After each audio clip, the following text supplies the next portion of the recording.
So hello everyone, welcome to my channel. So today I have received my visa from VFS, as you can see here. So finally मेरे को मिल चुका है and मैंने अभी open नहीं किया इसको. तो एक्चुअली मैंने अप्लाई किया था इसको 17 अप्रैल को एंड मेरे को पता चल गया था 30 अप्रैल को, क्योंकि जो आइलैंड एम्बेसी वाले हैं ये हर वर्किंग डे में ये पिछले दिन तक की एक्सेल शीट में सारी चीज़ें बता देते हैं कि किसका अप्रूव हुआ है किसका नहीं हुआ. IRL नंबर होगा आपका जो भी, तो आप उसमें सर्च कर सकते हो उस एक्सेल शीट में. मैं उसका जो लिंक है वो मैं डिस्क्रिप्शन में भी दे दूँगा, तो आप वहाँ से भी जाके देख सकते हैं अगर आपने कभी अप्लाई किया है. एंड मेरे को ये रिसीव हुआ था एंड मैं गया था जब 17 अप्रैल को, तो बहुत बसड़ थी. मतलब इनके सिर्फ दो ही, मैं VFS दिल्ली में गया था और इनके सिर्फ दो ही काउंटर थे आयरलैंड के. एंड उसमें एक तो इनका क्या हो रहा था कि जो आगे के अपॉइंटमेंट थी, जैसे मेरी अपॉइंटमेंट थी 12:45 की, जो जैसे कि 1:30 बजे के, जो 2 बजे के भी थे बंदे, तो वो भी पहले ही घुस गए थे एंड वो भी लाइन में खड़े हुए थे. तो उस वजह से भी एक तो मेरा टाइम ज़्यादा हो गया, टाइम ज़्यादा लग गया. फिर उसके बाद जब ये डॉक्यूमेंट चेक करते हैं एंड डॉक्यूमेंट लगाते हैं, सेग्रीगेशन कहते हैं उसको, वहाँ पे जो प्रोसेस चल रहा था, तो मैंने एक सर्विस ली थी फ़ोटोग्राफी की. तो मैं पूछ रहा था सबसे कहाँ होगी फ़ोटोग्राफी, कहाँ होगी. तो मैंने वो ऑनलाइन पेमेंट कर रखी थी और सब हो रखा था.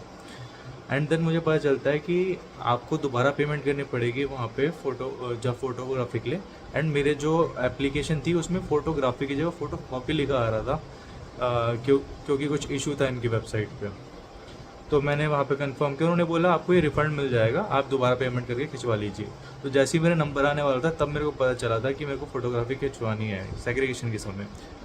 तो मैंने फ़ोटोग्राफी जल्दी से गया, उसने जल्दी खींच दी थी फ़ोटोग्राफ्स.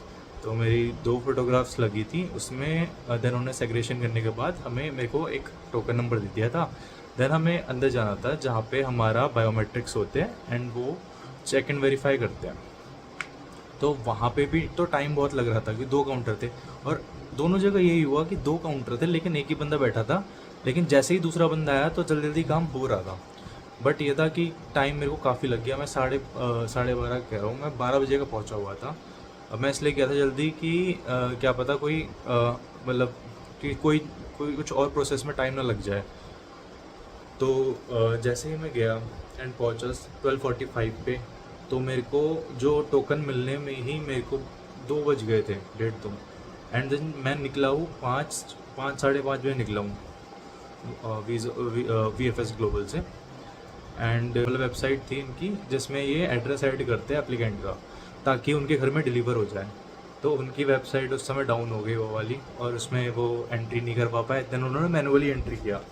आप देखोगे यहाँ पे पेन से लिखा हुआ है, ठीक है. तो ये मैनुअली एंट्री इस पेपर में करी हुई थी.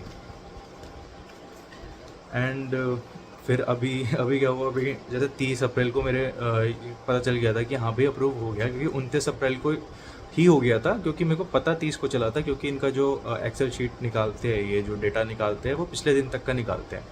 देन फिर ज़्यादा टाइम नहीं लगता घर पे आने में. मतलब 1 तारीख है, आज 1 मई है, तो मेरे को आज ही हो गया था. लेकिन मेरे को एक कॉल आया सुबह, तो उन्होंने बोला मैं आ गया हूँ आपके वहाँ पे, आप लोकेशन पे आ जाओ और रिसीव कर लो अपना पैकेज. तो उसने कोई अजीब सी लोकेशन बताई. मैंने बोला ये लोकेशन तो मेरे वहाँ है ही नहीं. तो मैंने उससे पूछा कि किस नाम से है, क्या है. तो मेरे को पता चला कि इन्होंने किसी और के डॉक्यूमेंट मतलब ये एप्लीकेशन में मेरा नंबर दे दिया. तो मुझे लग रहा है उसी वजह से इशू आया था. तो मैं डर गया. फिर मैंने इनको कॉल भी किया VFS ऑफिस में. फिर मैंने सोचा यार इन्होंने सिर्फ नंबर दिया है, क्योंकि एड्रेस वगैरह IRL नंबर मेरा सेम नहीं था, क्योंकि डिलीवरी बॉय ने मेरे को फ़ोटो खींच के भेजी थी पैकेज की, क्योंकि वो पहुंचा था कहीं और. फिर मेरे को अभी दोबारा कॉल आया, तो मेरे को फाइनली मिल चुका है मेरा पासपोर्ट. मैं कल तक का वेट करने वाला था, देन मैं कुछ टिकट रेज करता, बट फाइनली मेरे को मिल चुका है ये. चलो अब मैं आपको इसकी अनरैपिंग या अनबॉक्सिंग दिखाता हूँ. बॉक्स तो नहीं है, अनरैपिंग ही दिखा देता हूँ.